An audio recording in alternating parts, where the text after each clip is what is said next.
Good evening, everyone. Welcome to our January 23rd meeting. Please join us in the Pledge of Allegiance. Mr. Clerk.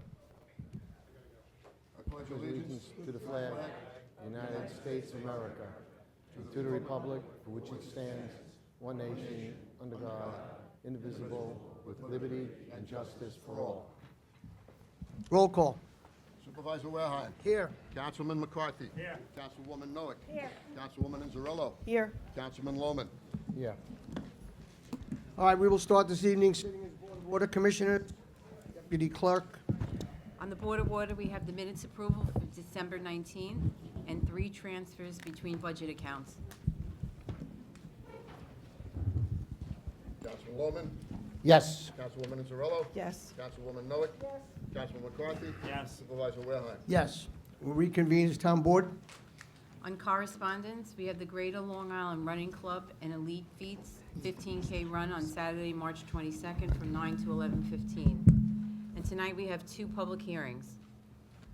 Ladies and gentlemen, we have 2 public hearings tonight. I see we have a good crowd here, so I just want to go over the rules of the road. If you wish to make comments on either one of these public hearings, your time limit will be 3 minutes. It will be strictly enforced. When you hear the tone, the town clerk will advise you you have 1 minute left to make your statement, and I would ask everybody to please be civil. Let the speaker up at the podium make their statements so we can get everybody's statement and everybody's comment for the record on this public hearing. So I would appreciate your cooperation. Okay.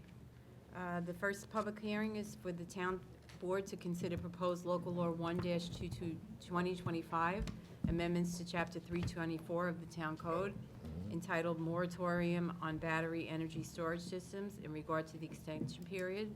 And Simone from the Town Attorney's Office is here to present it. Good evening, Supervisor and members of the Board. The purpose of this public hearing is for the Board to consider an amendment to Town Code Section 324 entitled Moratorium on Battery Energy Storage Systems, and to extend the moratorium adopted on September 19th, 2024 for an additional 3-month period. The town previously enacted this moratorium at the request of the Smithtown Township Fire Chief Council, due in part because there is a significant amount of public concern regarding the potentially volatile nature of lithium-ion batteries and the fear that operation of this type of land use will pose a threat to the health, safety, and welfare of the public, including the impact upon surrounding roadways, infrastructure, and the orderly evacuation of improved areas if necessary. At this time, the New York State Interagency Fire Safety Working Group has recommended updates to the Fire Safety Code, and the New York State Energy Research and Development Authority has issued a set of guidelines. At this time, an extension of the moratorium is necessary to thoroughly vet and consider these recommendations and proposed changes, and it would be premature to allow the moratorium to expire at this point. Therefore, unless anyone has any questions or comments. Any questions by the board? No. Is that 3 months, Counselor? Yes. Okay, thank you. Does anyone wish to be heard on this public hearing? There being none, move to close. Second. Supervisor Wareheim. Yes. Councilman McCarthy. Yes. Councilwoman Noack. Yes. Councilwoman Inzarello. Yes. Councilman Lohman. Yes. Motion to adopt. Thank you. Second.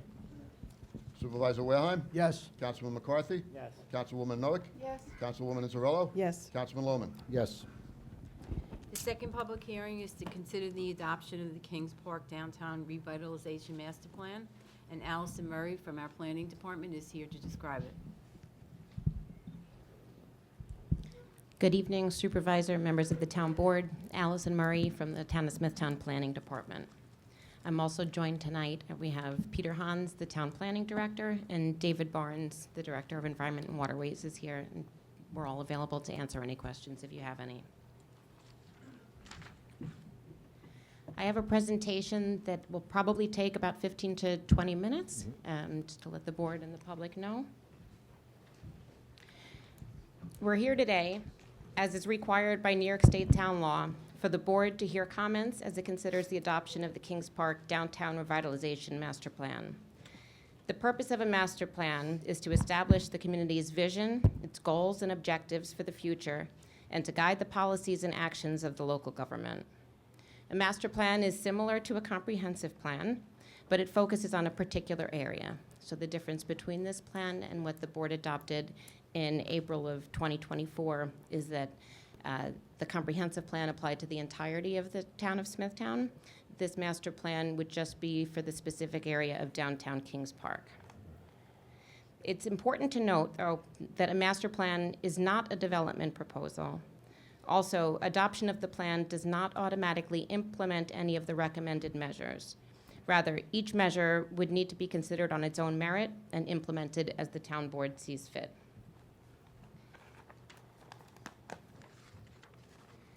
The study area for the Kings Park plan includes all of the commercially or industrially zoned properties along Main Street, Indian Head Road, and Meadow Road West in the downtown area.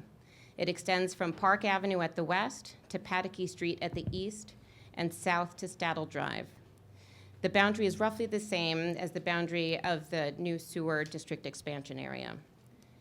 The Kings Park plan and the recommendations included within it pertain only to this study area. They do not pertain to any other areas of Kings Park or the town at large. To give some background to the board and the public, in the 1980s and 1990s, a number of things happened that had significantly impacted the health of the downtown shopping district.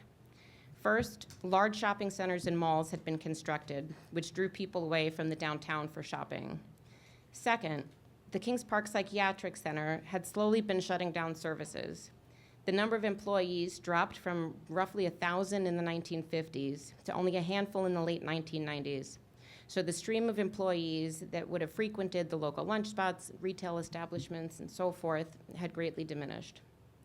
Further, existing restaurant establishments have had a hard time restructuring and expanding due to wastewater management regulations that were adopted in the early 80s.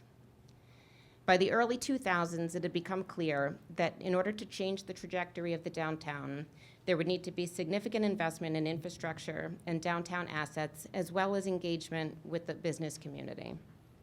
The first step the town and the county took was studying the feasibility of sewering the downtown area. That feasibility study showed that it would be feasible to extend sewers into the downtown and to treat the waste at the existing sewage treatment plant. However, simply installing sewers without updating the zoning regulations could lead to haphazard and incohesive development. Through grassroots planning efforts, the Kings Park Civic Association and Chamber of Commerce engaged Vision Long Island to develop an action plan for the downtown.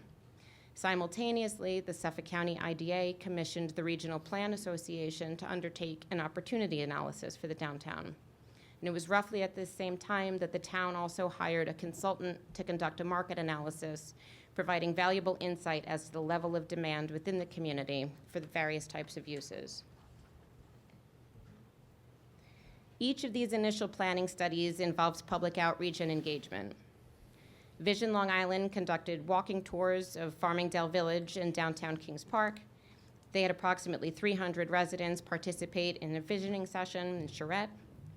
For the market analysis, the town and its consultant conducted interviews with focus groups, and in addition to surveying census and economic data, and presented the results of that analysis at a town board public hearing in 2018. In addition, during the preparation of the Kings Park Master Plan, the town was conducting public outreach for the townwide comprehensive plan.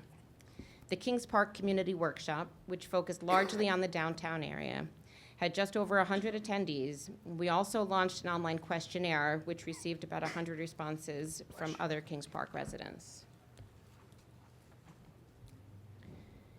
It was around the time that these initial studies and plans were completed that Governor Cuomo awarded the county $20 million to install sewers in downtown Kings Park. And with the potential for growth afforded by the sewer expansion project, the planning department advised the town board to consider adopting a master plan for the downtown to ensure that future development was consistent with the goals and objectives identified by the community. The town subsequently issued a request for proposals and ultimately selected and hired the firm VHB Engineers to prepare the master plan and perform the associated environmental review. The Kings Park Master Plan that is before you this evening builds from these initial planning studies. Based on the input received, the plan established goals, provides an analysis of existing conditions, and sets forth recommended implementation measures. The slide you see here lays out the steps that have been undertaken in preparing the plan. Beginning in 2018, we began with a review of the initial studies. The initial draft was submitted to the board in 2019. The environmental review process began in early 2020, but as a result of the comprehensive plan being undertaken at the same time, the environmental review was not completed until 2024. In February of 2024, the draft environmental impact statement for this Kings Park plan was released to the public. And then the final plan and the final generic environmental impact statement were prepared and submitted in the summer of this year, of 2024.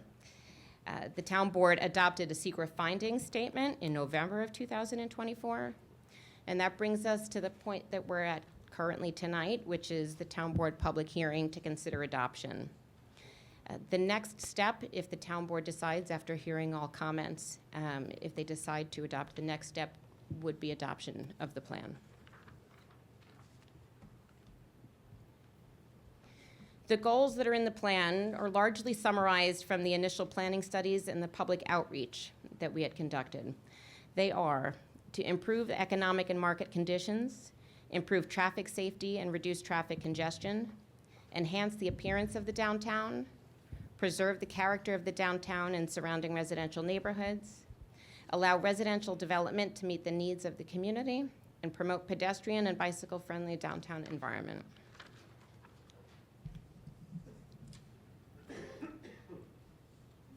The first thing that the plan evaluated, and that I'll go through tonight, are the existing conditions within the downtown.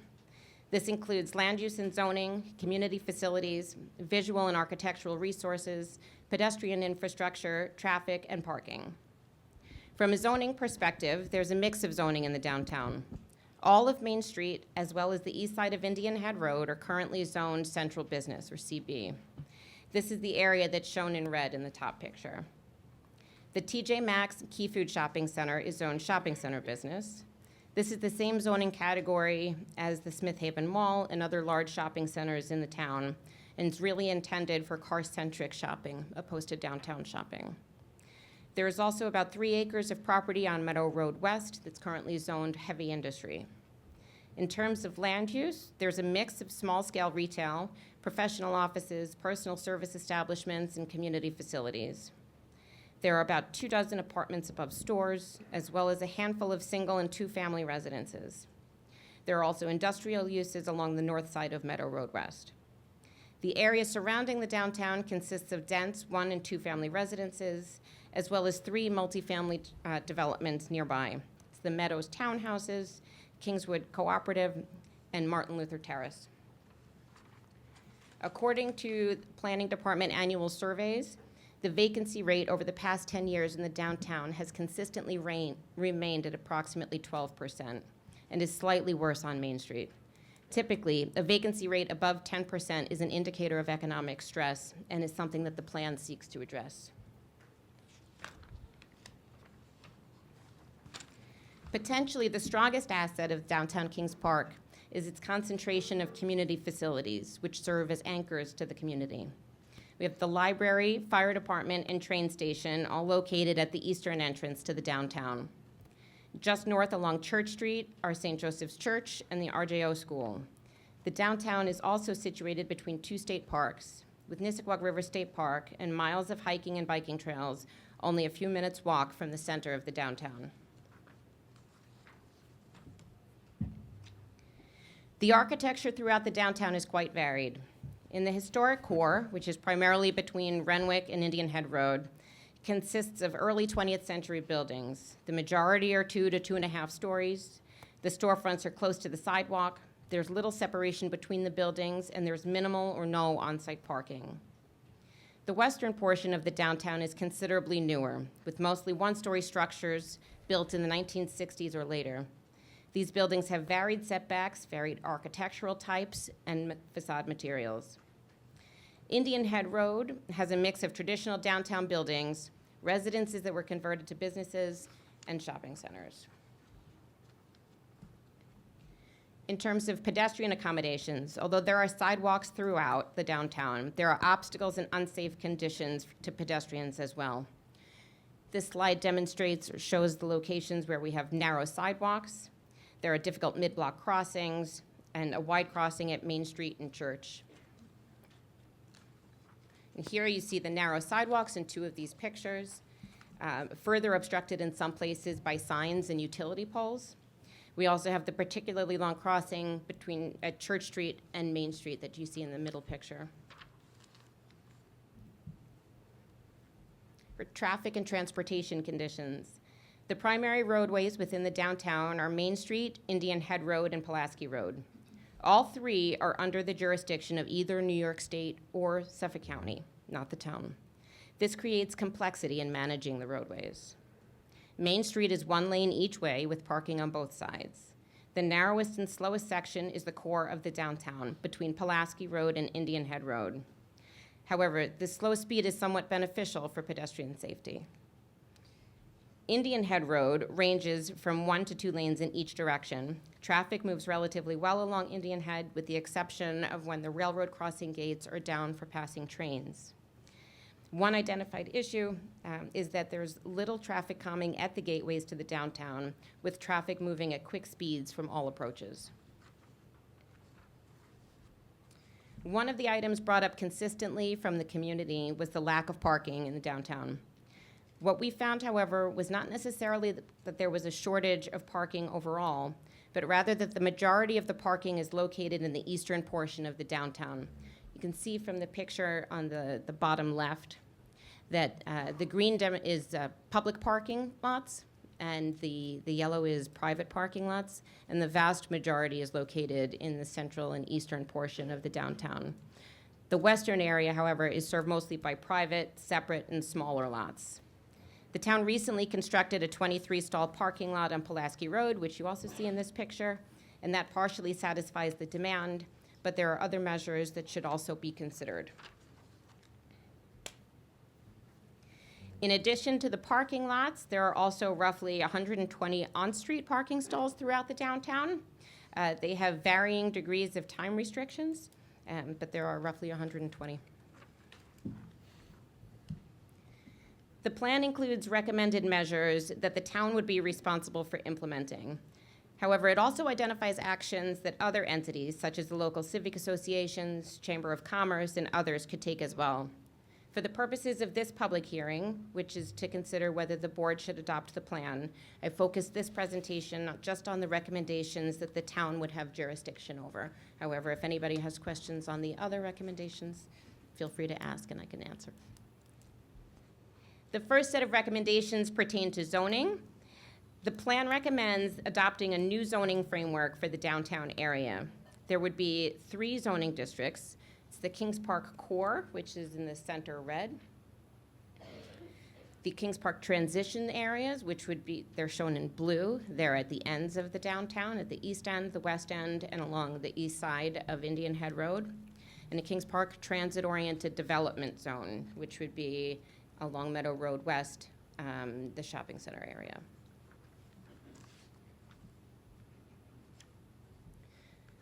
The zoning recommendations that the plan has are for the core area would increase the maximum height to 3 stories and 40 feet. The third floor, so this is on Main Street, any third story would be required to be set further back from the first 2 stories. The buildings would be required to be placed close to the street. There would be an improvement in parking requirements, and the proposed code would also allow for mixed-use buildings as of right, opposed to as a special exception, which is how they currently are. In the transition area, which is the areas that are all the way to the east and to the west and the east side of Indian Head Road, the plan recommends reducing the density there, meaning fewer and smaller buildings, increasing the minimum lot area, and increasing the minimum lot width. That's to make the transition easier between the downtown and the residential areas. The recommendations for the transit-oriented development zone, that zone is along Meadow Road West and the shopping center. It would recommend a maximum height of 3 stories and 45 feet for mixed-use development that is not adjacent to residence districts, so primarily the area that would be adjacent to the railroad tracks. For areas that are adjacent to residence districts, it would be a lower height requirement. For the entirety of the downtown, the plan recommends excluding non-compatible uses such as gas stations, repair garages, et cetera. Recommends modifying the signage requirement and also requiring landscaping to screen parking areas. The slides here provide renderings of the kind of development that could comply with the recommended zoning requirements. On the left, you'll see a section on the north side of Main Street, which shows the redevelopment of a one-story building with a three-story building. In accordance with the recommended code requirements, the third floor is set further back. On the right, you'll see a rendering of a potential redevelopment of the industrial property, the Petro site, to a transit-oriented development.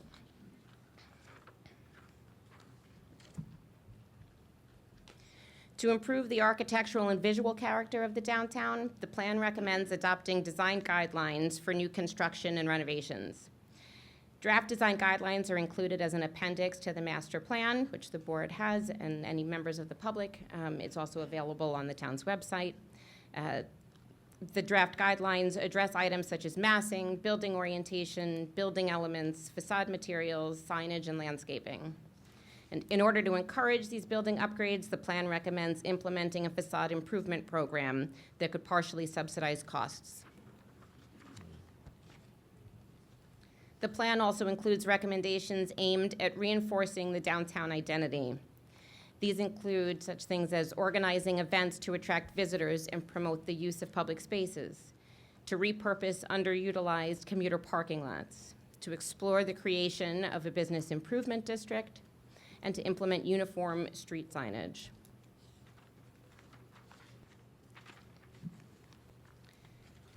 The plan sets forth other recommendations for pedestrian safety and functional improvements.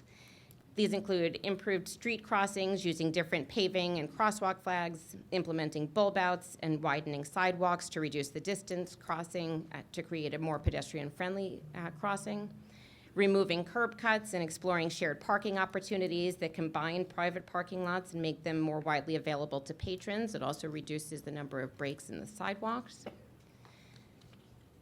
The last recommendation here is for Main Street streetscape project, including lights, bolder pedestrian crossings, traffic calming, new furnishings, and trash receptacles. The last recommendations that I have to present tonight pertain to the public open space. The plan recommends exploring new public space options. One of the suggestions, which the board had put forth as a recommended project for the Downtown Revitalization Initiative, is redeveloping the commuter parking lot next to the library as a public plaza and extending the hike and bike trail to make a more prominent location and improve the trailhead. The other recommendation that's in this plan is to connect the hike and bike trail to the Greenbelt Trail and the northern portion of Nisswauk River State Park. So that concludes my presentation to the board tonight. I'm going to leave this slide up for members of the public in case they would like to either take a picture of it or write it down. But I believe that the town board is looking to keep the public comment period open until February 7th, if that's correct? February 3rd, February 3rd, sorry. for written comments. For written comments. And comments can be submitted to the Smithtown Town Clerk, and the email address is townclerk@smithtownny.gov. Okay, thank you, Ms. Murray. We will move to anyone who wishes to be heard on this public hearing. A reminder, the comments are limited to 3 minutes. You'll be signaled when your 1 minute is left, and if you have any specific questions, the town board and our land use professionals will remain here after the meeting to answer any specific questions you may have. Okay, Supervisor, Town Board members, Legislator Trotter is here to speak this evening. He asked that he speak first before the others, as he has somewhere else to go. Legislator Trotter?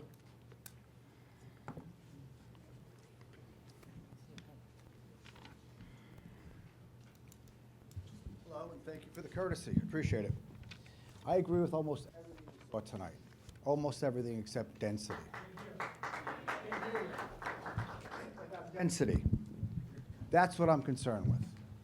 Because you see these gentlemen sitting here, we're gonna build apartments for them, and they're gonna pay $2,500 a month, and they're never gonna be able to afford anything. Because what happens is they become indentured servants. And when I went to high school, and I graduated here in 1979, there was 1,200 students who graduated from the Comac schools. Last year, 400 graduated. Kings Park at the time, 400 down to 200. And similar reductions in Smithtown and Hapog. So we have a child shortage here. So the shortage of housing at this point is a temporary thing.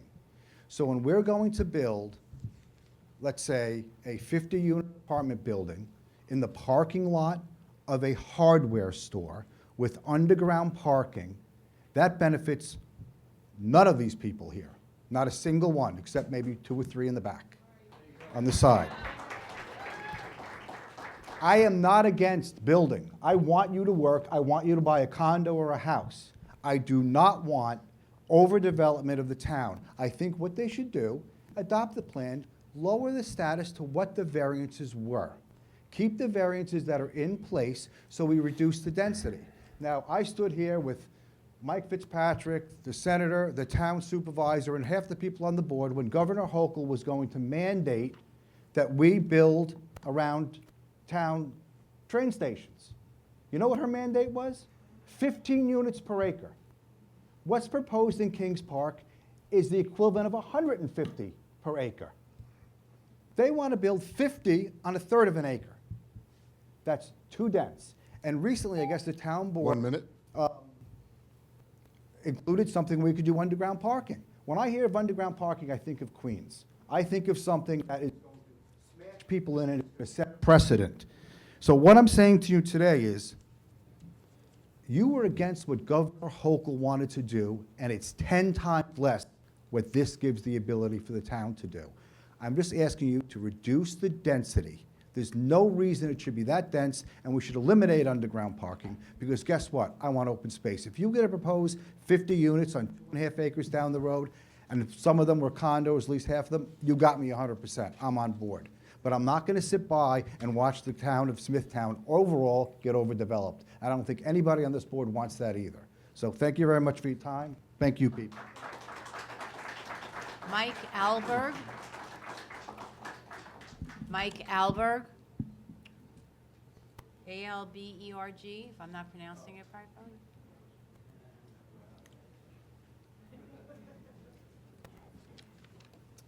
Okay, Mario, Mike? State your Good name and evening, address everyone. for the record, please. My name is Mike Albergo. I live at 38 Hobson Avenue, St. James. I feel this project will be great for the future of Kings Park by creating much-needed housing and helping local businesses, like it worked in Smithtown. I moved to this town from the South Shore, and I'm very proud to live here. And I really hope this revitalization allows others that live here to feel proud as well. Thank you. Mario Matera?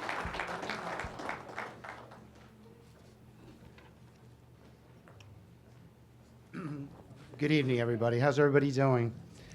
I'm New York State Senator Mario Matera, and I'm so proud to be here tonight. And I just want to thank everybody in attendance for taking time to be part of the Smithtown's town future, for allowing me to speak. I also want to thank Supervisor Wareheim and the entire town board for their tireless efforts to bring in Smithtown into the 21st century. Thank you very, very much.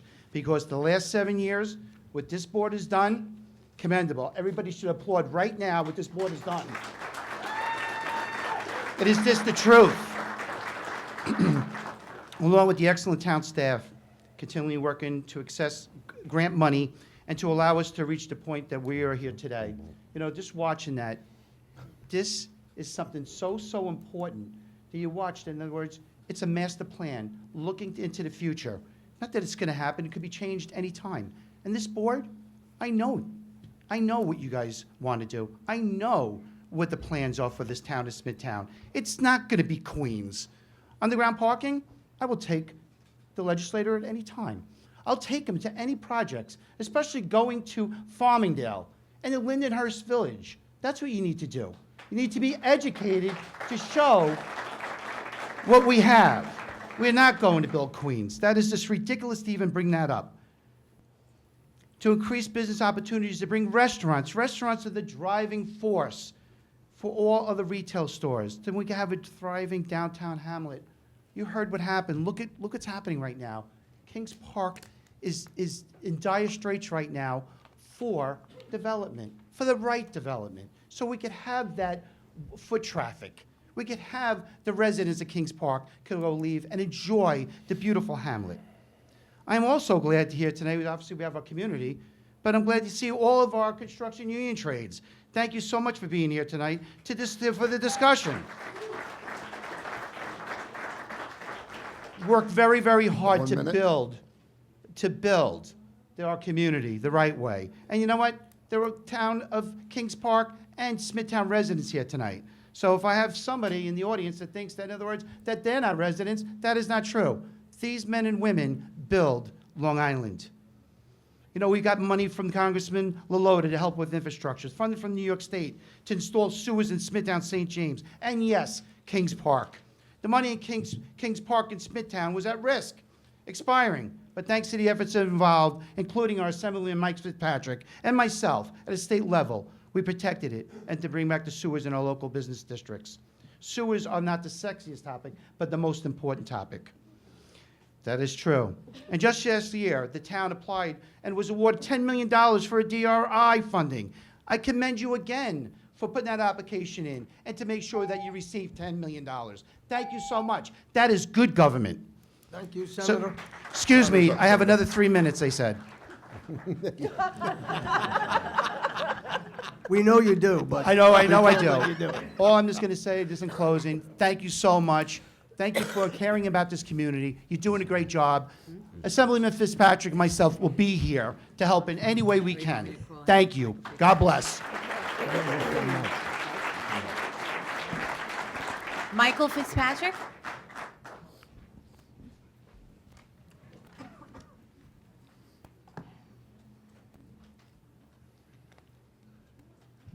Supervisor Wareheim, members of the town board, thank you very much for holding this hearing. I want to compliment you for undertaking this study. I also want to thank Peter Hans and his team, Allison, and the others. We have an outstanding professional planning staff. 30-some-odd years ago, I sat where you sat on this town board and went through many public hearings on future developments in this town. Some were controversial, some less so. But I can point to a couple that worked out very, very well in spite of the controversy. Today, in 2025, communities like Kings Park, St. James, Smithtown can't afford to stand still. Patchogue is not standing still, Lindenhurst is not standing still, Huntington, Port Jefferson, other communities are not standing still. If you're standing still, you're going nowhere. We have to redevelop our downtowns, transit-oriented development. I have no problem with apartments, the proper number, the proper height. I lived in an apartment for 6 years in St. James while I saved money to buy my first home. And my good friend Rob Trotta, we disagree a little bit on this issue, but I have no problem with below-ground parking. If you live in an apartment and you can park your car underground, guess what?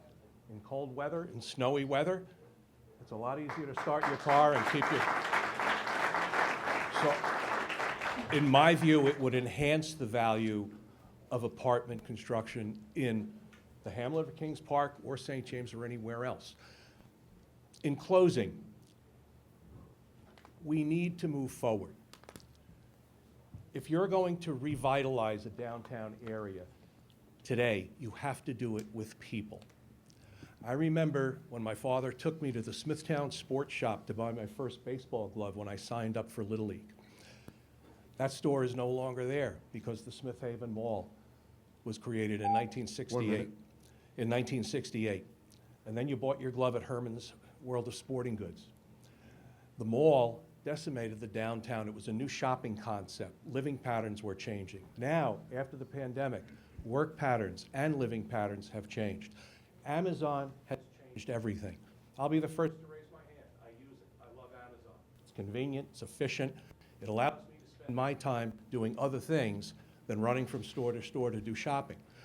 Now, that being said, we need to provide alternative living opportunities for not only young people, but older people, active adults, 55 and older. They don't want a single-family home. Now, we are not going to turn Park or St. James or Smithtown into Queens. I've lived in this town for 66 years. Many of you on the town board have lived here even longer. We're not going to turn Smithtown into Queens. We would never want to do that. In closing, thank you very much. Thank you, Ms. John Flynn?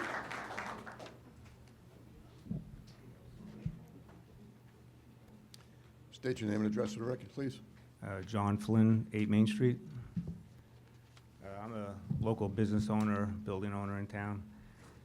We have deep roots in Kings Park. My family's been here since 1898. For God's sakes, my parents still live in the house my great-grandfather built in 1905.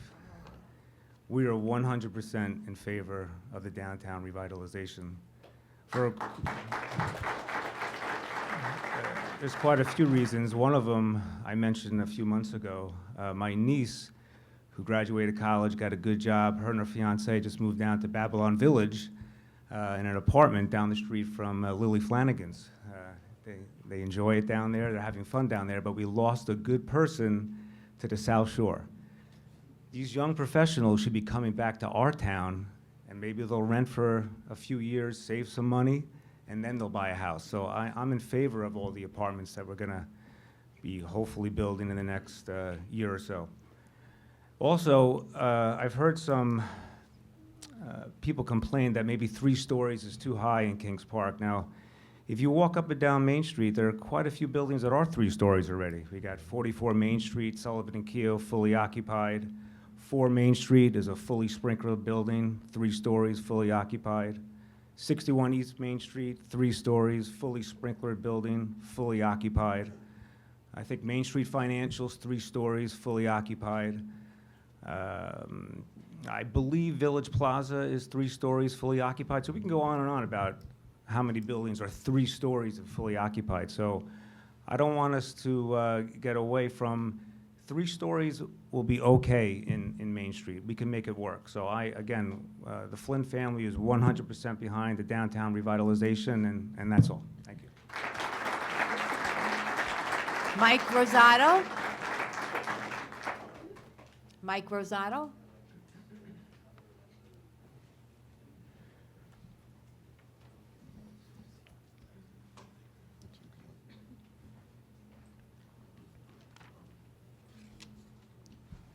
Evening. State your name and address for the record. Yes, Mike Rosato, 12 Country Oaks Drive, Kings Park. There are deep concerns regarding the proposed adoption of the Kings Park Downtown Revitalization Master Plan. Although the pursuit of improving Kings Park's downtown business district is noble, the intensification of residential development outlined in this plan is worrisome. The plan should cap the number of residential units permitted per acre as it does in every other zoning district, and building height should be limited to no more than 2.5 stories to preserve the historical and suburban character of the community. Unfortunately, the first residential development project directly related to this plan proposes a 50-unit apartment complex on about 1/3 of an acre in the Tansy Shopping Center. It would require many precedent-setting variances for reduced setbacks, an underground parking garage, ground-level apartments, building height, etc. It far exceeds the town's maximum capacity guidelines set for condo units, which is 6 units per acre, and even Governor Hochul's original housing plan surrounding Long Island Railroad stations, which allowed for 15 units per acre. This project, along with others, if allowed to proceed, would significantly alter the character of Kings Park, overwhelm local infrastructure, and negatively impact our residents' quality of life. Additionally, the master plan projects that commercial space will be reduced by approximately 35,000 square feet and would eliminate about 76 jobs. Every downtown master plan should be providing incentives to encourage commercial development and job creation, not the opposite. We want people to work, dine, and socialize at businesses in the community to help support our tax base. Instead, this plan seems to be focused primarily on supporting residential development, which has traditionally harmed the tax base. One significant improvement that should be considered 1 minute. is the burying of utility lines that now hang haphazardly over Main Street. Also, utility poles currently occupy valuable sidewalk space, are a safety hazard, and diminish the aesthetic appeal of the town.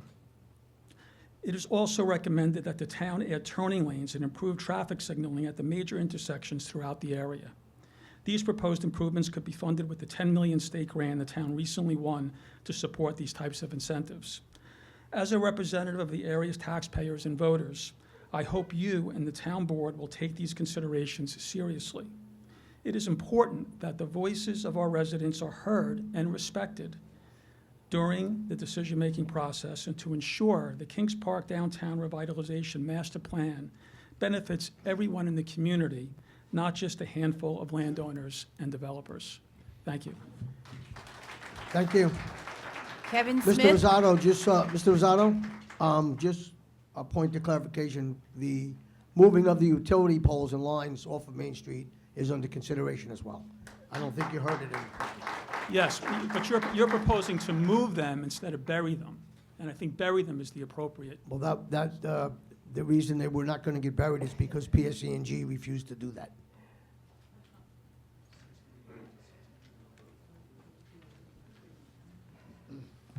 Kevin Smith, 20 Poppy Lane in Comac. I'm a member of the Kings Park Chamber of Commerce. Unfortunately, I am no longer a business owner in Kings Park, particularly on Main Street, because of the lack of foot traffic.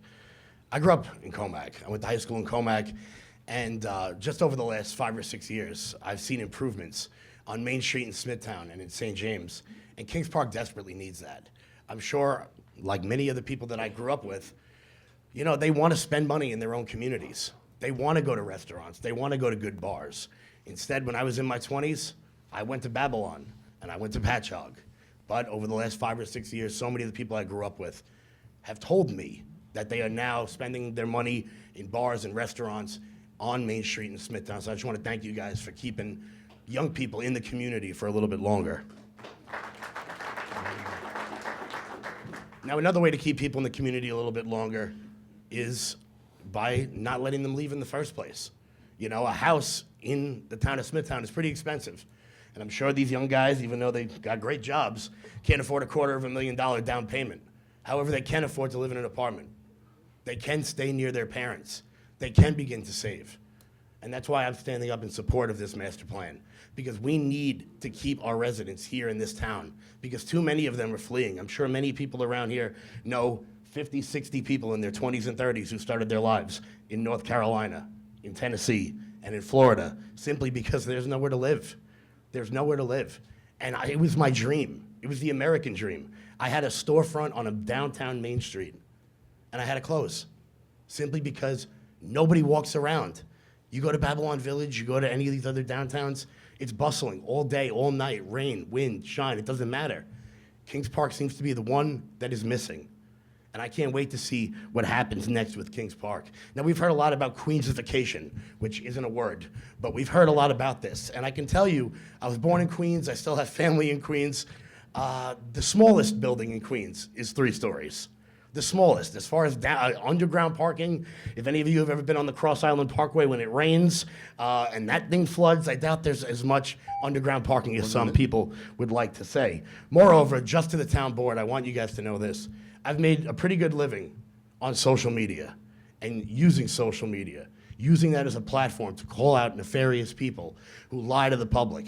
And I want you to know that, honestly, the fears people use on social media shouldn't be taken into account.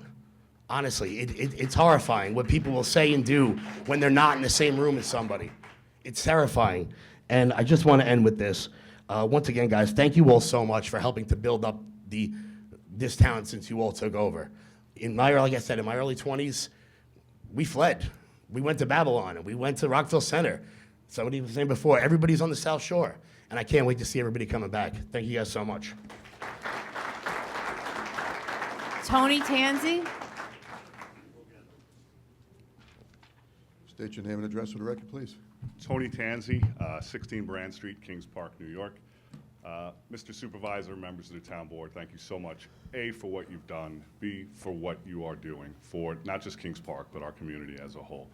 I am also the president of the Kings Park Chamber of Commerce, and that is 100% not why I'm here tonight. I have been a Kings Park resident for the last 55 and a half years. My wife and I raised our family in Kings Park. My father raised his family in Kings Park. My grandfather and my grandmother moved here from Italy back in the 1930s. I am proud to be from Kings Park, and I am proud to hopefully be able to do something for my hometown, which is what I've always wanted to do. I have dedicated my life to investing in downtown Kings Park. When everybody else was running, I was the one saying, no, there's potential here. And we've worked so hard for that. When I was a kid, Kingswood Apartments had 144 apartments, right? I walk past it every day walking to school. They're gone. They're co-ops now. So the thought that we need more housing that people have to buy is absurd. There is no reason that people should have to be forced to buy their home. There are people that do not want that, people that retired, that want to stay up here a few months a year, people that have a divorced couple that may want the husband or the wife may want to stay close to their kids but can't afford to buy another house, want to stay close. That's who move into these places, which ultimately opens up other housing options down the line. So I just want to make it clear that because it was brought up, I didn't want to say anything, but they brought up our particular project, which coincidentally is not 50 units on 1/3 of an acre. The actual tax lot is almost a half an acre, and the site itself, which is included in the site plan, just like every other site plan in the world, is almost 2.5 acres. So to make that statement is fear-mongering, which is what I saw online, and is absolutely ridiculous.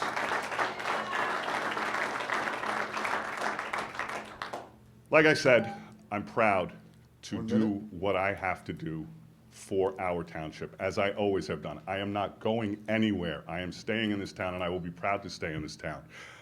To that end, we had a meeting with the supervisor, and there had been some concerns. Our project was started over 2 years ago, where we brought it out before we ever had to, before we ever presented it to the town. What we had done was say, listen, this is what we're proposing, what do you think? Residents came out and they had concerns. We modified it, we lowered it, we made it smaller. We went and met with the supervisor because there have been some additional concerns. And I'm proud to say, at his direction, we've reduced the size, we've reduced the setbacks, we've actually made it so that it will comply with every single one of the recommendations that the planning department has made. And we've also reduced the number of units and cut back on some of the commercial space to make sure that we don't have a problem. And for that, I am proud, and thank you, Mr. Supervisor. Frank Black.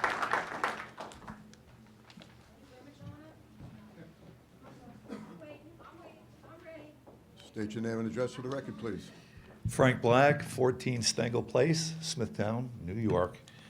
I've been to that site, and Mr. Tanzi talks about, the scope of the project. 40,000 square feet seems like an awful lot.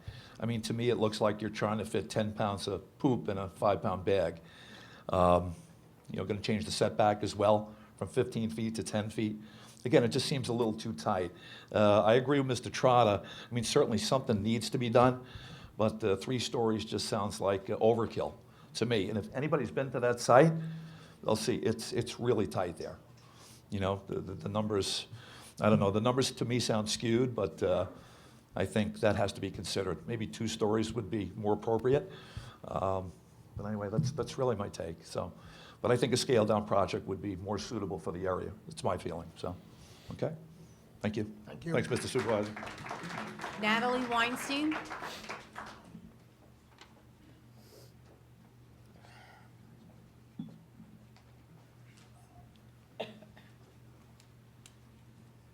State your name and address for the record, please. My name is Natalie Weinstein. I have been living and working in St. James since 1973. My design firm is on Lake Avenue, our little walking town, similar to Kings Park. I became involved in my community years back when Mr. Vecchio was town supervisor and had conversations with him regarding the many empty stores that lined this street, to no avail. Mr. Vecchio said he did not want to spend taxpayers' money foolishly. In 2017, you, Mr. Werheim, became town supervisor. You and your team didn't want to spend the taxpayers' money foolishly either. That's why you realized that improving the downtowns so that more and better shops and stores would survive, and making it a safer place was essential. The future of my town changed for the better in 2017. Lake Avenue was given an historic cultural arts district designation, and land was made available through a purchase from the county to build a park where a derelict bar had been an eyesore for years. Underground sewer lines were installed, and Lake Avenue took on a new look. Streetlights, crosswalks, benches, signage, they all made such a difference. They were all part of the master plan for our community that I helped forge for my town, as I'm sure many here have been involved with for Kings Park. So why am I here? I often ride through Kings Park downtown, going to see my clients, and it reminds me of the old Lake Avenue. 1 minute. Much of what I wanted for my town has been accomplished since your administration took office. The entire township of Smithtown has certainly benefited greatly. Roads and parks have seen great improvements. Lovely new apartments have helped redevelop the business district and revitalize Smithtown with new people from all walks of life breathing new life into our community. I'm sure no homeowner or business owner wants to change the gentrified feeling of our towns, and I believe neither you nor the town council does. In truth, we all want to preserve our walking towns, but we want to see them flourish, not decay. We cannot stand by and do nothing for fear that progress will change what we love about where we live. From what I have seen in St. James and the promise of more to come, I wish the same for the Kings Park community. Edward Tedla. Edward.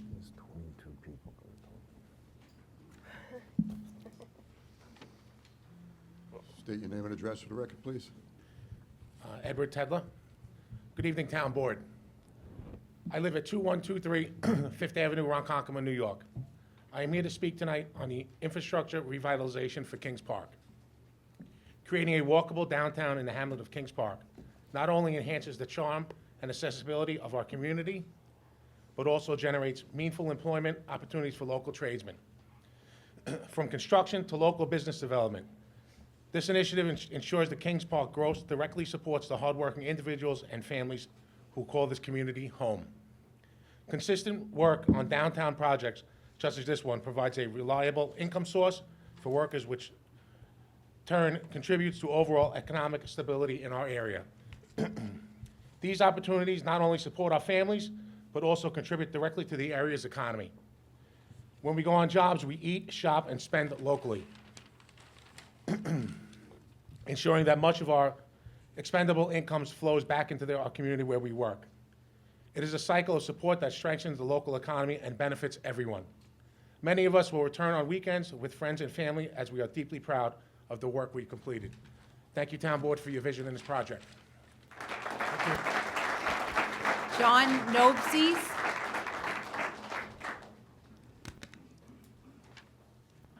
State your name and address for the record, please. John Nobles, 21 Pulaski Road, Kings Park. I'm a business owner in Kings Park. Thanks for the meeting. And I own the shipping store on Pulaski Road right next to the bakery. And I took a chance on Kings Park when I opened that business, and with the high hopes of a revitalization at some time. The former administration, after their last election, basically told us to form our own downtown committee and get our own stuff together and figure it out. That was disheartening, to say the least, after I started a business there. And now it's 17 years later. And once this administration came in and Eddie and his team started the process, they started this process that they went over on the board. And they were talking about what they were trying to do and roundtables and meetings. And, I showed up at all of those. And I went to the one meeting at the library, and I just said, can't we break the ice with a parking lot down by the shipping store, next to the bakery? And just break the ice, open the wound, let's get it going, do something. So they built that parking lot, the county helped a lot, I'm pretty sure, with some money. And then we renovated our parking lot. We renovated our building, we made it pretty, we made it nice, and we're trying to get the flow to go down Main Street. That's what I was trying to do. And, I'm proud of that. And, this is long-term. People kept coming to me and going, sewers aren't coming. It'll be in the next lifetime. Your kids are gonna see the sewers, maybe. And you know what? That's not the truth, because we're on the cusp of having sewers.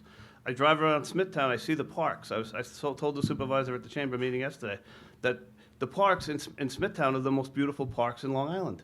And it's true. These guys, this board has done the best job out of anything I've ever seen. I live in Huntington, and we should have a hand for them, really.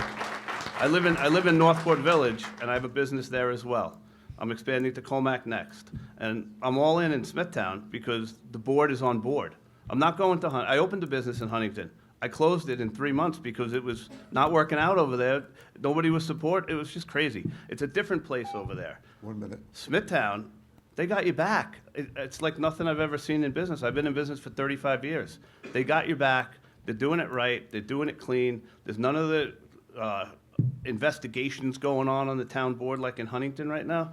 This energy crap. And this is real, man. These people live here. It's beautiful. And it's going to be a great, great thing. We fully support it. We got you back. And we'll do anything we can to help you guys. Thank you so much. John Squiseriani. Is that the way, did I pronounce that right?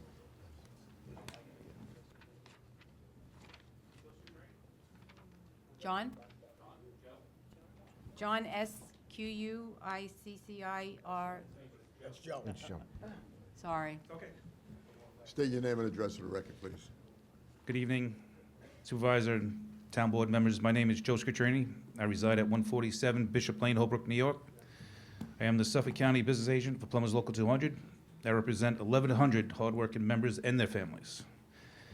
I am here tonight to speak as someone who is in the business of building the infrastructure for revitalization efforts, such as the one being presented tonight for Kings Park.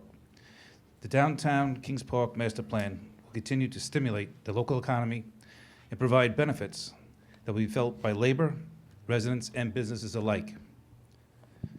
But when a plan like the one involves over a decade of community input, upper levels of government take notice. They awarded town by bringing our tax dollars home in the form of grants. Those grants fund even more jobs. We've seen this happen here thanks to our state senator, who's here tonight, our county executive, and our legislative body. I think the EPA just awarded some of the funds for the LIR parking lot, if I'm not mistaken. I believe the collective Kings Park has seen approximately $36 million come back into the business district for its revitalization. This plan, which has been years in the making, is the inspiration fueling those investments. Many of the men and women that I represent live in this community. This plan creates long-term work for labor right here in their hometowns. You don't have to wear a hard hat to relate, but we all frequent the shops that are close to work, whether it's picking up breakfast, lunch, or stopping on the way home to pick something to bring home. Those jobs literally put expendable income right back into our community. When we have proof of this economic formula working for us right here in the town of Smithtown. Back during COVID, the town had chosen to go through with plans to push forward with the revitalization effort of Lake Avenue. At that point, I believe there were well over 30 storefronts that were closed down. 1 minute. It was more than half of the businesses. And this was long before the pandemic had hit.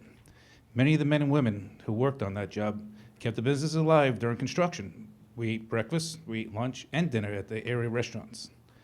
We shopped for our families on our breaks. We got to know the people who work, live, and play in the hamlet. Fast forward to today, I can tell you there's hardly a storefront available for rent. It's a little cold right now, but usually the little town on Lake Avenue is bustling with people. Kids playing in the new park. Ice cream parlor is always busy right next to the very popular dance studio, and that revitalization saved that community. Many of us who worked on the constructions and still frequent the shops to this day. It's not overdeveloped. It's not packed with traffic. It's exactly what the people of the Hamlet of St. James asked for. Make no mistake, the town of Kings Park revitalization will echo the same result. Don't take my word for it. Go see your eyes. Thank you. Vincent Ferrara? Vincent Ferrara?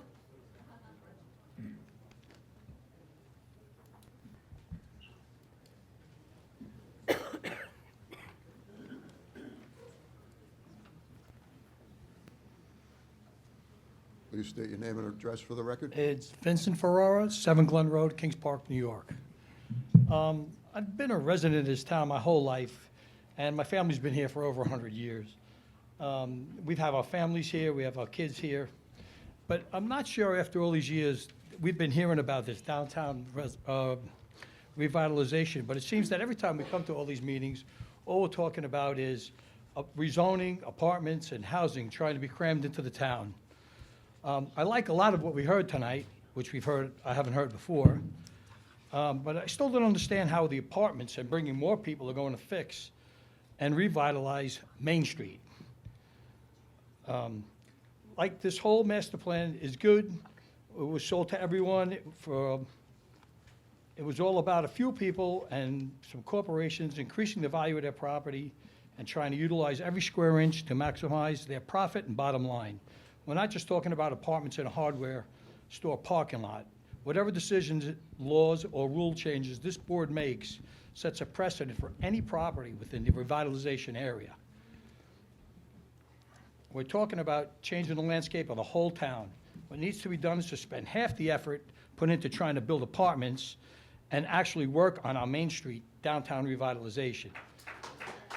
Here's a fact, using your own reports. Kings Park residents spend over 95% of their spendable income outside of this town. I don't care how many apartments you build or how high you build them, that statistic's not gonna change. I heard today adding more restaurants or bars will help. Well, there's 11 eating establishments and 4 bars within the revitalization area. Let's talk to them about how they want more competition and how that's gonna make anything any better. The problem which was shown tonight was a whole lack of accessible parking, inconsistent facades, outdated storefronts. 1 minute. Dilapidated, non-maintained buildings with high rent that no one wants to rent, overgrown empty lots, and we all know about the issues with the utilities and the outdated infrastructure. How about we address some of the real issues, put our effort into downtown Main Street, make it the quaint, small-town Main Street it could be, and the one you want to come to and be proud of, and ultimately attract some more of this town's spendable income. In closing, we love our small town. We feel that's why most of us never left and a lot of us moved here. But it feels like the town board is not hearing or considering its voting constituents. It's just sad that good people in this town are having to fight for their way of life, not only on this issue, but on 2 fronts, this one and the train yard issue. How much can one small town take? This board needs to listen to the people, use some common sense, keep our small town feel, and make Kings Park great again. Vincent Pizzuli?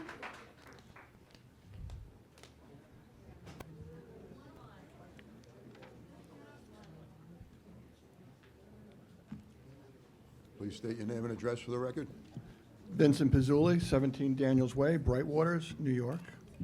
Good evening, Mr. Supervisor, members of the board. I think I have to note for the record that this may be the first time I've ever spoken in this room where I wasn't representing an applicant, but this is too important for me to stay home. I was raised in Fort Salonga when there was only a country store. Kings Park was our shopping district. Graduated Kings Park High School in 1974, went away to college, came home, went away to law school, came home, and I came home to a town that hadn't changed, with no vibrant life for young people. Got frustrated, moved, rented apartments and houses in Northport and Huntington for the next 10 years. Finally got enough money to come back to Smithtown in 1991, and then married, raised 3 sons in St. James until 2021, when we couldn't support the large house anymore, and we decided to look for a townhouse. And that's a story for another day. That's another need we have in this town. But I want to stand here in front of you tonight and commend you for doing this. It's long overdue. The prior administration talked a lot, but never took any initiative. Kudos to this board, and I'm going to yield my time. Thank you. Scott L.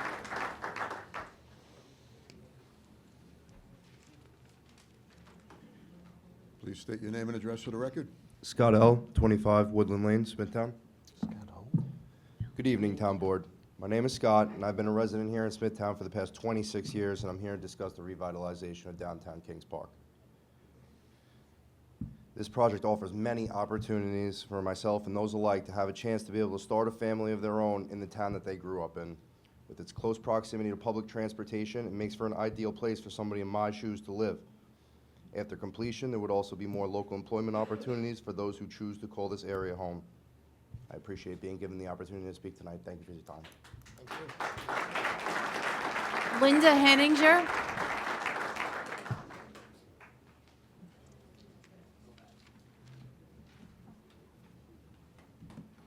Please state your name and address for the record. Hi, Linda Henninger. Sorry. 1 Meadowood Lane, Fort Salonga, New York. Thank you, Town Board. I've lived in this community for over 30 years, spending over 2 decades involved in community volunteer work. As past president and past vice president of the Kings Park Civic Association and past president of the Kings Park Neighbors Association, I can attest to the notion that the most common community complaint year in and year out was always the need for a nicer downtown. As such, in 2016, the Civic Association and the Chamber invited the community to discuss downtown revitalization. Particular efforts were made to draw in and include as many residents as possible. To this end, the 2 organizations reached out to all the local groups for their participation, from the school district to the fire department to sports groups and dozens more. Large, well-publicized, well-attended public meetings were held. A visioning process which leaned strongly on community input was carried out. Walking tours were even conducted. From all this, a community-based downtown revitalization action plan was created. That plan included the need for sewers, more and better public and recreational spaces, additional commercial and residential spaces, parking, mobility, and pedestrian safety. The Town of Smithtown's Downtown Master Plan successfully addresses all these issues. Transit-oriented development, housing around the railroad, was also discussed and supported at these meetings. It's just one of the many tools in the toolbox to help bring about downtown revitalization. It brings housing choices to an area without tearing down trees. It's not only economically and socially beneficial, but environmentally beneficial as well. A word about housing choices, if I may. Housing choices, both affordable, market rate, rentals, and ownerships, are essential to ensure both the societal and economic strength of communities. Seniors who want to stay in their community they love should have the opportunity to downsize if they no longer can or want to take care of that 3 or 4 bedroom home with a large yard. The younger generation often does not want a multi-bedroom home with outdoor property maintained. Yes, and some do prefer to rent. A variety of types of housing is fundamental for a healthy community and embraces all community members. Referring to renters as indentured servants, as one local politician recently has done, is demeaning. Residents have the freedom to choose what type of housing fits their wants and needs during different stages of their life. They're not going to be told what type of housing a politician thinks is best for them. This is still America. People can still make the housing choices they deem are best for themselves and their families. Thank you. Brian Clancy.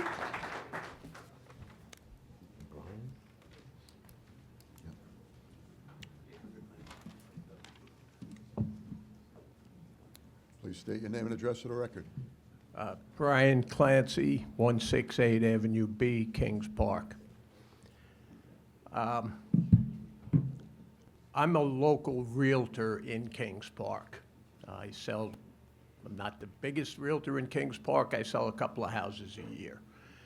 If any of my past clients were here tonight, they could tell you that my tagline when I sell a house in Kings Park is, I'm not the brightest guy in the world, but I made 2 good decisions in my life.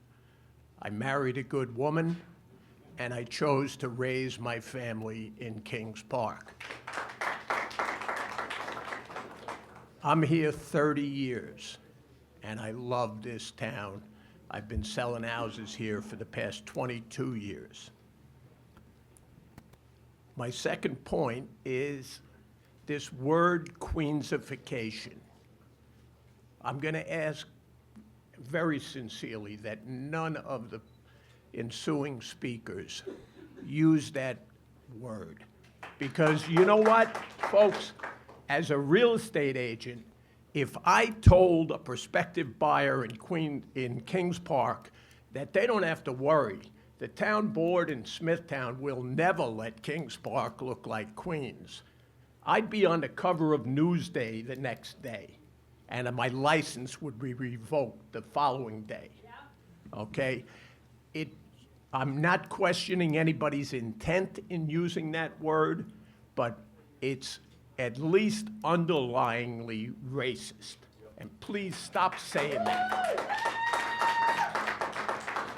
And my final point is, I've heard a lot of people say they don't want, well, not a lot of people, I heard a handful of people say they don't want this apartment building. Well, when you pull into Kings Park on the train right now and you look out to the south side, you see an abandoned Mexican restaurant. Now, I don't know what the plans physically look like for the building, but I'm pretty sure it's probably going to be aesthetically pleasing and a little more encouraging to somebody who comes into Kings Park than an abandoned restaurant. What do you want there if you don't want people living there?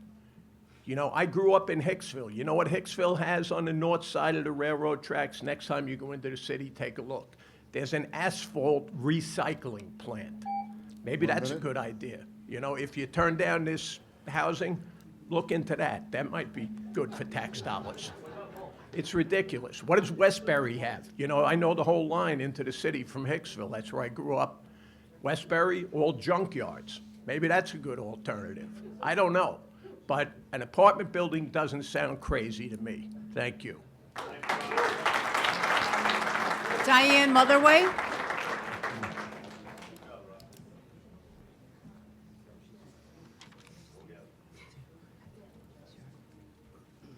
Please state your name and address for the record. Hi, my name is Diane Motherway. I live at 116 Lake Bridge Drive in the Lake Bridge condominium community in Kings Park. Thank you to the board. I'm here as a private citizen. For full disclosure, I am the executive director for the Kings Park Chamber of Commerce, but I'm here to represent myself and my husband and our point of view. The Downtown Revitalization Program is the best thing. I've been in Suffolk County, Comac first, then Kings Park for 51 years. The Downtown Revitalization Program is the best of the best. It took years and years and years, and input from everybody, every type of developer, every type of smart growth corporation, all the townspeople. The plans were presented to the townspeople. We had open meetings ad infinitum over the past 8 or 9 years at least. I agree with everything in the plan, including and especially the apartment complex that's slated to go in the hardware, where the hardware store is now. First of all, 3-story buildings, as somebody else pointed out, are now zoned in Kings Park. They're allowed. You don't even need a special exception for them. The building, I have seen the plans for the building, and it is beautiful. There is nothing undesirable about the building. As Brian Clancy said, I made a point at one of the other meetings, When you stand, all you see now is the train station, all the paraphernalia that goes with the train station. You see the stone yard behind it. It's a mess. The apartment would add the beginning of a renaissance to the area. The other thing that I look at things from a business perspective, and if you do the math, even though somebody else said 95% of your money is spent outside the town, I disagree with that 100%. If you do the math, the number of people living in there, couple $100 a week, is there a business in Kings Park that would turn down $250,000 to $500,000 a year in disposable income that will be spent by the people who live in that apartment complex? I don't think so. I think that's exactly what we need. I'm here to support it, give my full weight to it. I believe in it 100%. And the lady from, I'm sorry, I can't remember your name. I want to be like Lake Avenue. I want Kings Park to be like Lake Avenue. Lynn Trupiano O'Keefe.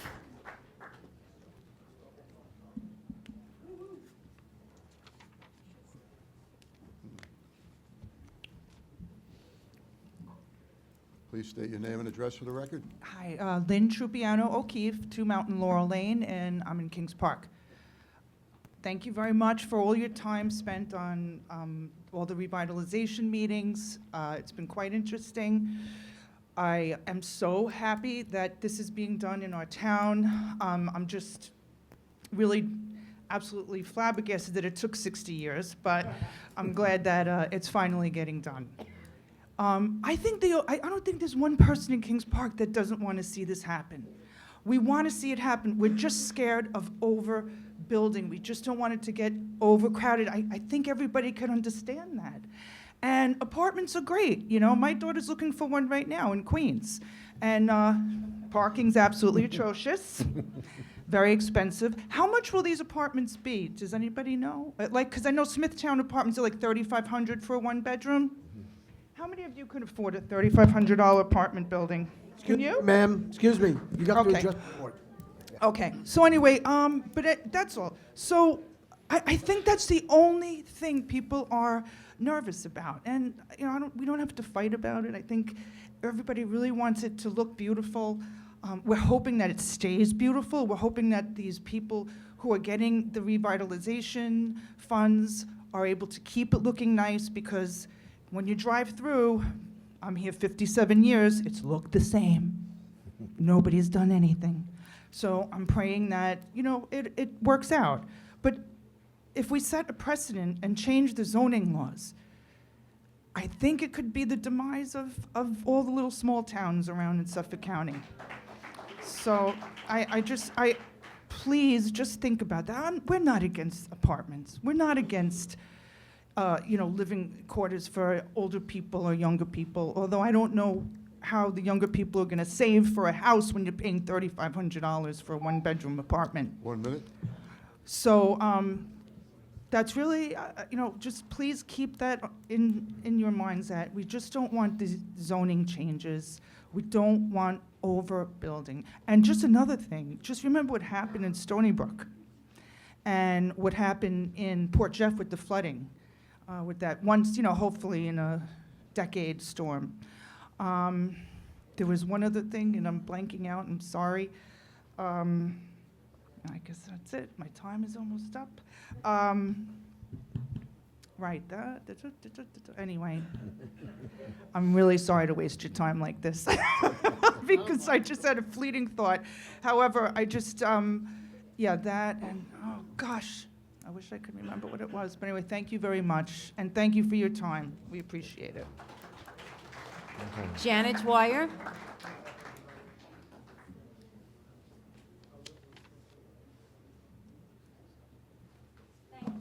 Thank you, all of you, for the work you've done and that you're doing. Please state your name and address for the record. Yep, Janet Dwyer. I live at 9 Enfield Lane in Kings Park. I want to say hi, Mr. Trotta, we had a little, Ma'am, excuse me, you have to address the board. okay, I had a little back and forth with Mr. Trotta on social media. I'm glad that he apologized.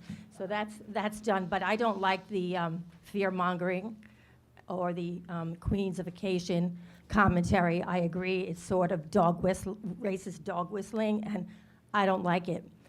I'm a cop's daughter. My dad was born and raised in Kings Park. Dwyer is the name, as I said. He was a police sergeant in the 2nd Precinct for his whole career. Started out in East Northport in the booth there when my mom had the 6th kid. And I moved back to Kings Park when my daughter was in kindergarten, and I've been here since. I love the plan. I'm so excited. My husband, John, who's from Ireland, he's got the brogue too. We go to Northport. I'm a foodie. I love restaurants. We go to Northport to walk around downtown, to go down to the harbor, to eat the food, to see the people, to look at the dogs, to look at the seasons changing, to look out the window in Skipper's that's been renovated. You guys know Skipper's? I used to go there when I was 16 with my sisters to the bar to hang out. We go in there now. It's a beautiful, beautifully done restaurant. I would love to see Kings Park become, you know, what I think it can be, like Lake Avenue, like Northport, like Smithtown. When I drive through Smithtown now and I see those beautiful, beautiful white apartment buildings that have been built on the right side of Main Street across from Knappers, I feel very happy because they're aesthetically gorgeous. And it makes such a difference. And when you see the dilapidated buildings next to them, knowing that they're going to improve, it's a great thing. I hope that we can do similar things. Is my time up? Oh, is that my thing? I hope that we can do similar things in Kings Park. And when I look at the plans, I looked at your website yesterday. I looked at your deck.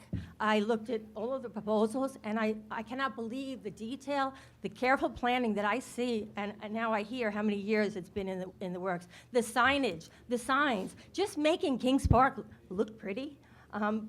Thinking about some benches, some flowers, some uniformity to the buildings. It's a beautiful, quaint town. The apartments in Tansy's, my grandfather was a bookie for Tansy's father.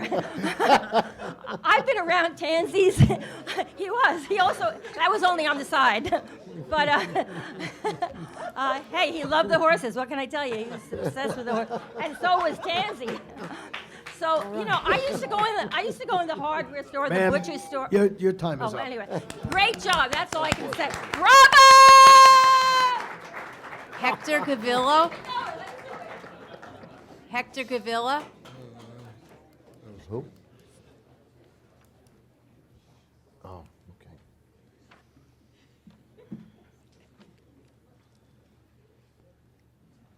Please state your name and address for the record. Okay.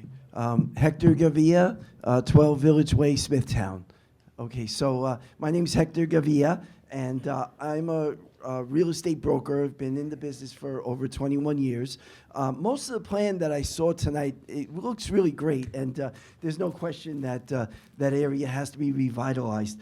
But I do have a lot of concerns with the building of apartment buildings at the train stations, the TODs, transit-oriented developments, because in my experience, you know, these apartment buildings are areas like by the train station will attract people coming from New York City more than the idea of helping young people stay here. Because I believe that's one of the biggest lies that are being told out there.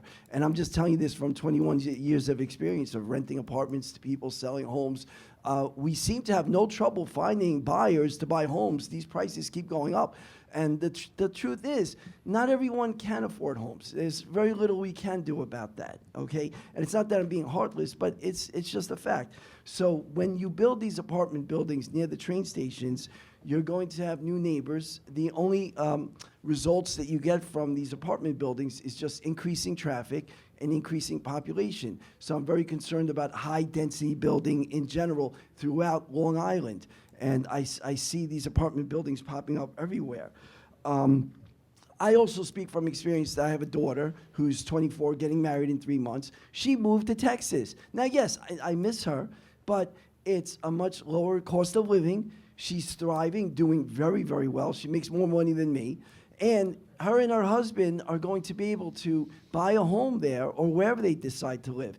Because the other thing that we forget is that I moved to Long Island when my father, who was a young engineer, okay, worked for a company that was a subcontractor of Grumman. 1 minute. So we have businesses moving out of Long Island, moving out of New York, going to other states. That's the real problem. The high-paying jobs are gone. So what young people need, unless you work in a hospital or work in government, they're all moving out of state to find better jobs, just like my daughter. So we have problems here.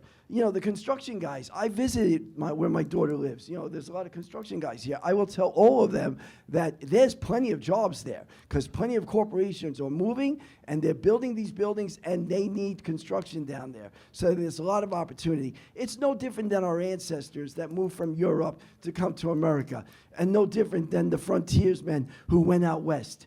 Sometimes the reality is these young people may have to move out. And, you know, from my own personal experience, I'm happy that my daughter did that. Just in conclusion, please be very careful about overdevelopment. It's a real concern that we should all share. Thank you very much.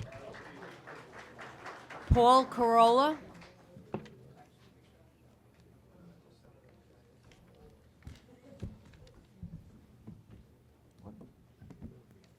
What do we got? How many more? Please state your name and address for the record. Paul Corello, 20 Gaymore Lane, Comac, New York. Thank you. I'm glad to see the union guys here. We've heard from all the businesses, and particularly many of them small businesses here, and everybody's here to back them.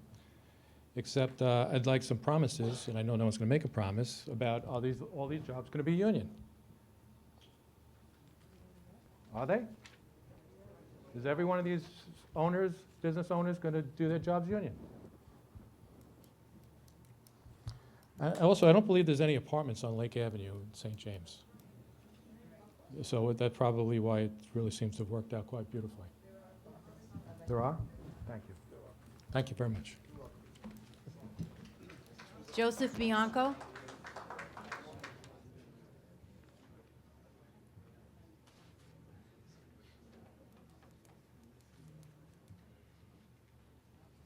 Please state your name and address for the record. Yep. Good evening, Joe Bianco, 23 Tarleton Lane in Fort Salonga. I'm here speaking on my own behalf tonight. There's been a lot of great debate and discussion tonight. I think it's healthy. I think, you know, one thing, we moved here about 20 years ago, and we certainly saw that downtown needs to be revitalized. We've seen that since we've been here, and I think the comment earlier, it basically goes, if you're not building, you're dying, and 100% agree with that. So I think there's a lot of healthy debate. I'm not going to touch on, you know, I just ask that we be smart about heights, about what goes where, and, you know, I think the two things that haven't gotten enough discussion tonight is safety. So when we think about some of the things for pedestrians and safety, and the other thing for me as a commuter, the one thing I'm confused about is whoever did the presentation talked about one of the biggest issues that came up some of the earlier meetings was parking. Other than saying we're going to kind of shift things around and make the existing parking work, I thought, and I may be wrong, the only thing I heard about parking was reducing the size of the lot by the library, which is taking parking away. So that's number one. Number two, I just ask that you think about, as we think about this plan and think about the future, we also think about the future and not just the recent past. It's not too long ago that as a commuter, I was sometimes, if you're on still a morning train, but a later train, parking over in the Key Food parking lot, right? Obviously, COVID changed that. But as we see a lot of private companies going back to 4 and 5 days a week, as we see the federal government mandating people go to work in person, okay, and as we see congestion pricing take place, I think already in the last 2 weeks, if you go down to the Kings Park train station, you'll see the lot is more crowded. And so I just ask that as you go forward with this and think about what fits where and how parking fits in the equation and how that affects safety, how that affects the existing residents, and how we commute, that you think about the future and what commuting looks like and how many people need that parking for commuting. Thank you. Thank you. Kim Morello.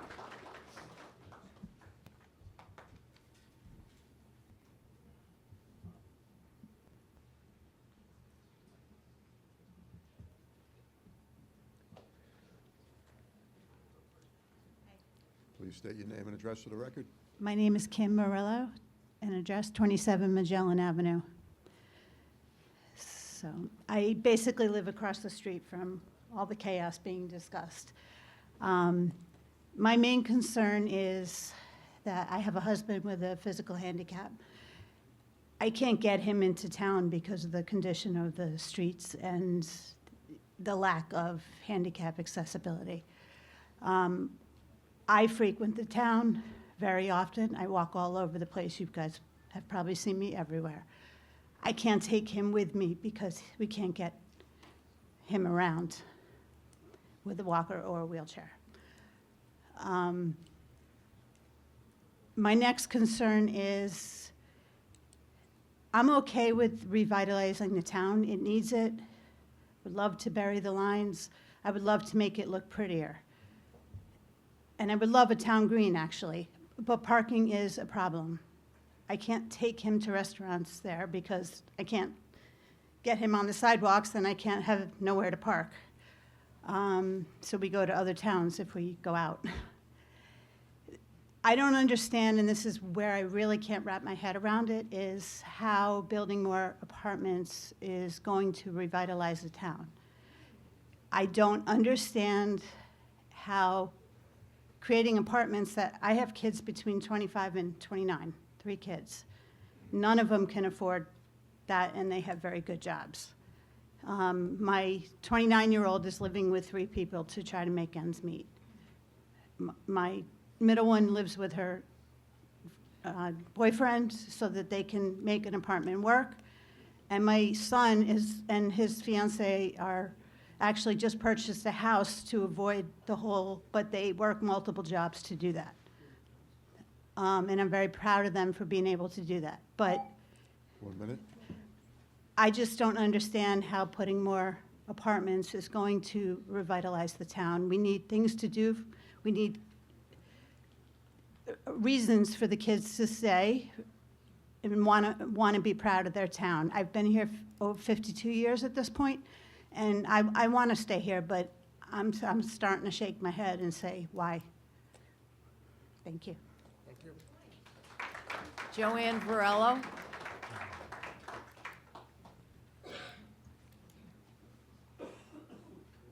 Joanne?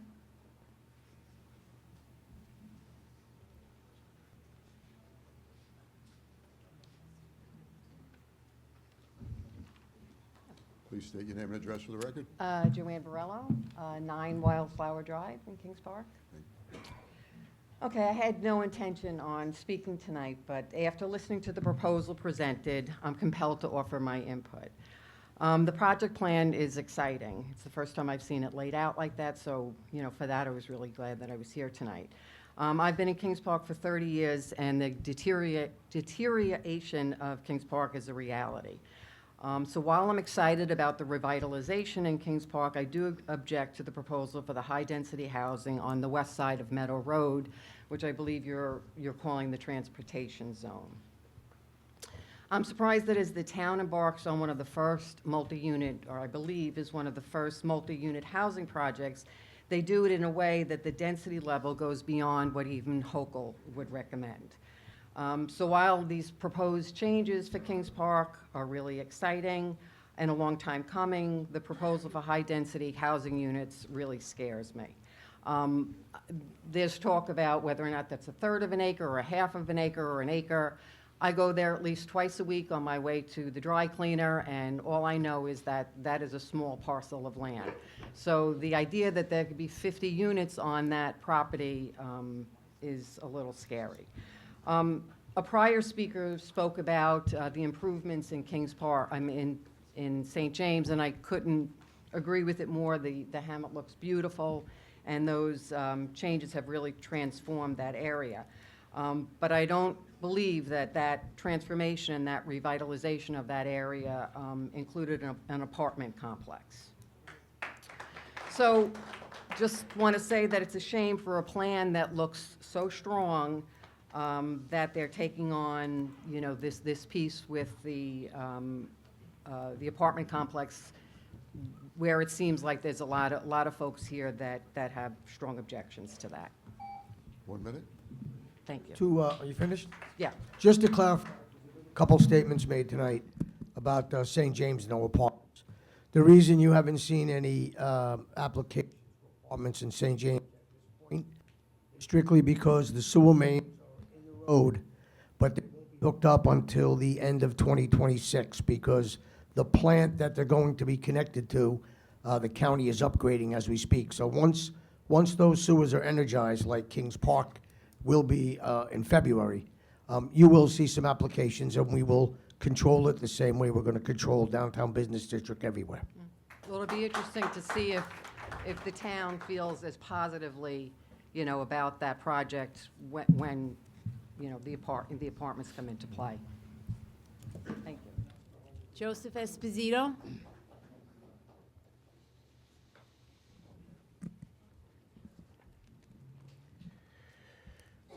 Please state your name and address for the record. Hi, good evening. My name is Joe Esposito. I live at 209 Lake Drive in Patchogue, New York. I'm sure everybody's a little confused as why I would speak on a project when I live in Patchogue. I grew up in Patchogue. I've seen how blighted and abandoned buildings there were. We had a movie theater that said now playing Alice in Wonderland up until 2017. Patchogue was like downtown Detroit. It looked terrible. New Village property, TriTech came in. They built New Village. New Village has transformed Patchogue and adjoining towns. Bay Shore, Ronkonkoma is now following the lead. Hopefully now Kings Park will too. Thank you. Just give me a second. I think you guys should go forward with this project. It will give these young people an opportunity to afford a home. I lived in New Village for 2 years. I rented an apartment there. I saved my money, and I was able to stay on Long Island. And that is what these kids want to do. Now, Patchogue will never be Kings Park, the old Kings Park. But Kings Park will never be Patchogue if they do not move forward with this project. Thank you. Thank you. And the last speaker is Errol Alexander. Eric.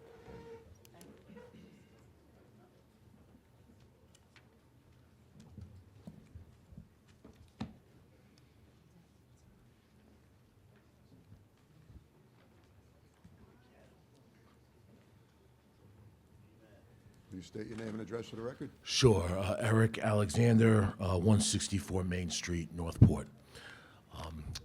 Supervisor, members of the town board, my name is Eric Alexander. I'm the director of Vision Long Island. We were the not-for-profit planning firm that worked on the Kings Park visioning meetings that we heard from over 600 residents and business owners. And also we're sub-consultants to the Kings Park Master Plan, one of the many different plans that came out of that helped shape ultimately what you have here today. We did hear from the residents a number of things, and I think they've been laid out very well by Allison Murray, but we heard that we want sewers. We heard that the folks in the community want pedestrian safety. We heard that there needed to be additional parking. We heard about modest housing, lower density housing in the community. We heard about upgrading and additional restaurants, upgrade to design of buildings, new business investment, and more events. And also to connect trails into all of the rich environmental opportunities that you have in the community and existing parks. So with all that, through the years, there's been a lot of efforts to move some of these issues down the field and get them done, like the sewers, like the parking, and some of the other things now that are in the plan. So there's been some small steps in success and big ones in the case of sewers. And we've heard from the public every step of the way that these are the types of things people want to see.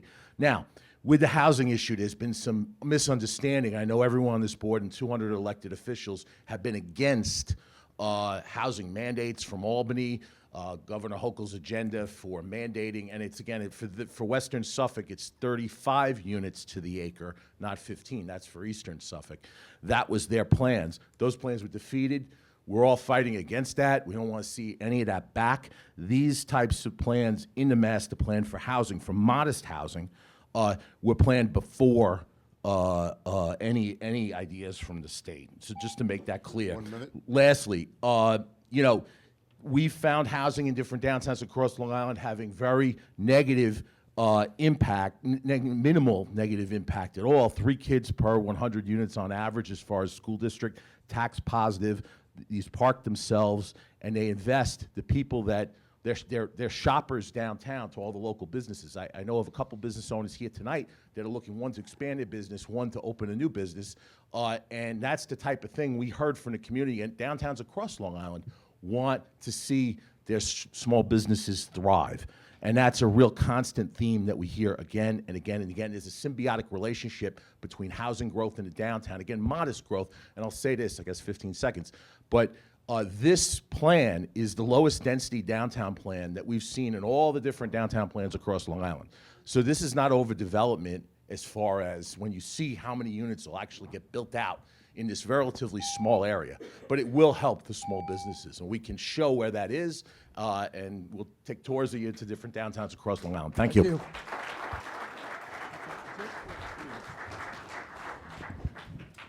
All right, ladies and gentlemen, that concludes our speakers on the Hang on, public hang hearing. on. You have a speaker card? Do you have a speaker card? No. Yep. All right, come on up.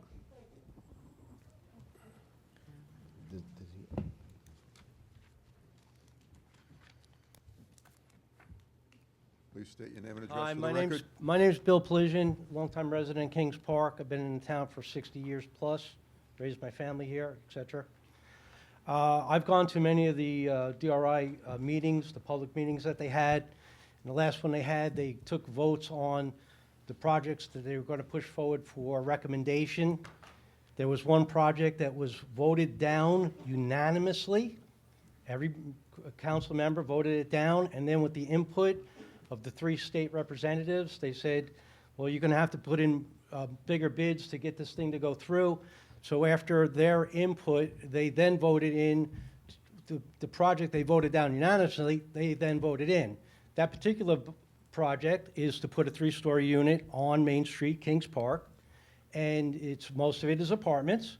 So that project is mostly benefiting the landlord, not the community in large. But it's also going to put those current businesses that are in that building out of business. They're going to have to vacate to destroy the building.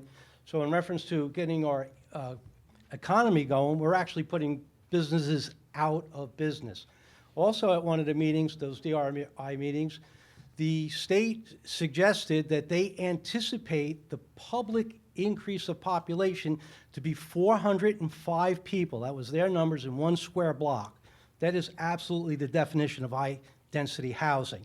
And that's not included the 50-unit apartment that Tansy is proposing, nor did it include the Petro property that they're also planning on developing into housing. So you're going to high-density housing, which will only benefit the landlords. Very little to business or to community.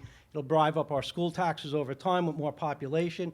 And of course, as we know, the schools, they spend like drunken sailors. We've never seen our school taxes go down, it only goes up, and there's less and less population in the schools.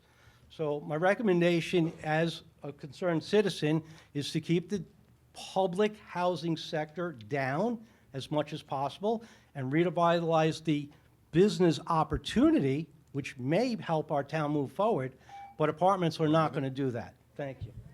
Thank you very much. Is that it? All right, again, everyone, thank you very much for a very constructive meeting. I appreciate everybody's cooperation this evening. I'm going to move to close the hearing, but I'm mindful that we're going to leave it open for written comments until February 3rd. So anyone who wants to render written comments up to February 3rd goes to the town clerk's office, 99 West Main Street. Thank you again, and I'll move to close. Second. Supervisor Wareheim. Yes. Councilman McCarthy. Yes. Councilwoman Noack. Yes. Councilwoman Inzerillo. Yes. Yes. Councilman Lohman. Yes.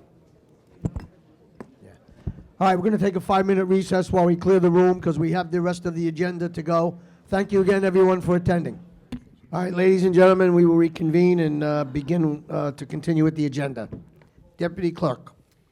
Authorize the town clerk to advertise for 6 public hearings, all to be held on February 20th at 2 p.m. at Smithtown Town Hall, Victor T. List Boardroom. For the first is amendments to Town Code Chapter 112. The next is Chapter 242, Wireless Telecommunication Facilities. Amendments to Town Code Chapter 322, Zoning. 322 Zoning concerning Article X signs, and 322 Zoning, Article 7 Board of Appeals. And the last is amendments to Town Code Chapter 101, Department of Parks, Buildings, and Grounds. Councilman Loman? Yes. Councilwoman Azarello? Yes. Councilwoman Noack? Yes. Councilman McCarthy? Supervisor Wareheim? Yes. On the consent agenda, there's items 1 to 7 for the comptroller, and on the consent resolutions, 1 to 3. Anyone on the town board wish to remove any resolutions from the consent agenda? No. Councilman Loman? Yes. Councilwoman Azarello? Yes. Councilwoman Noack? Yes. Councilman McCarthy? Supervisor Wareheim? Yes.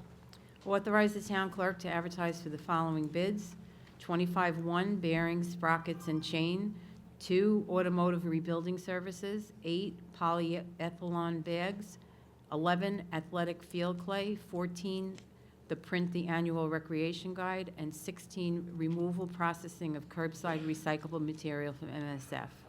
Councilman Loman? Yes. Councilwoman Azarello? Yes. Councilwoman Noack? Yes. Councilman McCarthy? Supervisor Wareheim? Yes. Award bid 24102 motor coach bus rental to Tri-State Coaches. Councilman Loman? Yes. Councilwoman Azarello? Yes. Councilwoman Noack? Yes. Councilman McCarthy? Supervisor Wareheim? Yes.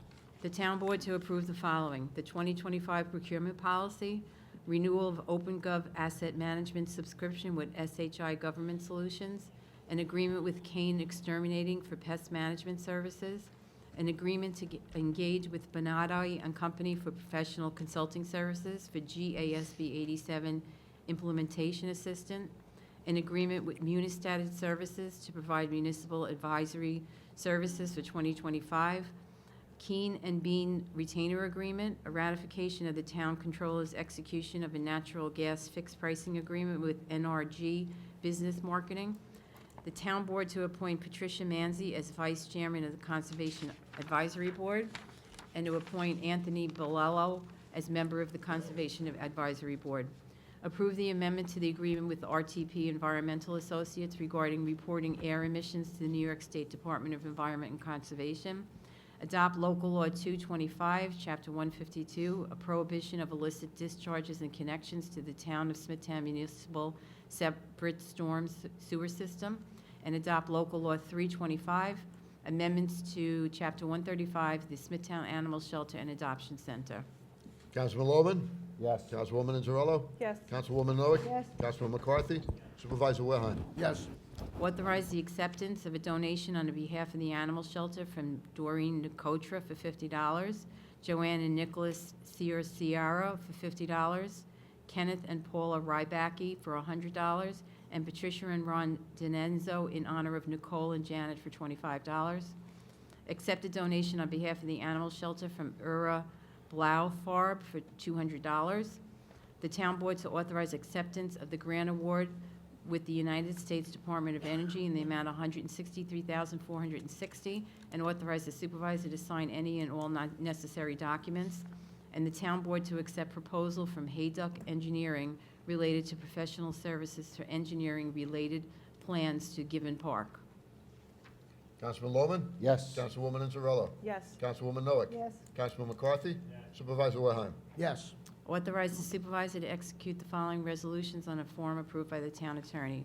A contract between Suffolk County and the town of Smithtown for the nutrition program for the elderly. 2025 Youth Bureau Single Disbursement Agreement with Suffolk County. An agreement with Baseline Health New York. An agreement with Haddock Engineering regarding a metal equipment shed. Authorize the proposal from FPM Group to provide professional services in conjunction with groundwater sampling and laboratory analysis from groundwater monitoring wells at the municipal service facility, and an intermunicipal agreement with the town of Brookhaven for street sweepings. Councilman Loman? Yes. Councilwoman Azarello? Yes. Councilwoman Noack? Yes. Councilman McCarthy? Supervisor Wareheim? Yes. Authorize an amendment to the Uniform Traffic Code, and authorize the Traffic Safety Department to install and maintain the necessary signs for an all-way stop sign at Landing Meadow Road and Valley Avenue. Councilman Loman? Yes. Councilwoman Azarello. Yes. Councilwoman Noack. Yes. Councilman McCarthy. Supervisor Wilhelm. Yes. And personnel resolutions A through S as described on the agenda. Councilman Lohman. Yes. Councilwoman Azarello. Yes. Councilwoman Noack. Yes. Councilman McCarthy. Supervisor Wilhelm. Yes, that concludes resolutions. Do we have anyone who wishes to speak? No, we don't. We do not. Move to close. Supervisor Wilhelm. Yes. Councilman McCarthy. Councilwoman Noack. Yes. Councilwoman Azarello. Yes. Councilman Lohman. Yes.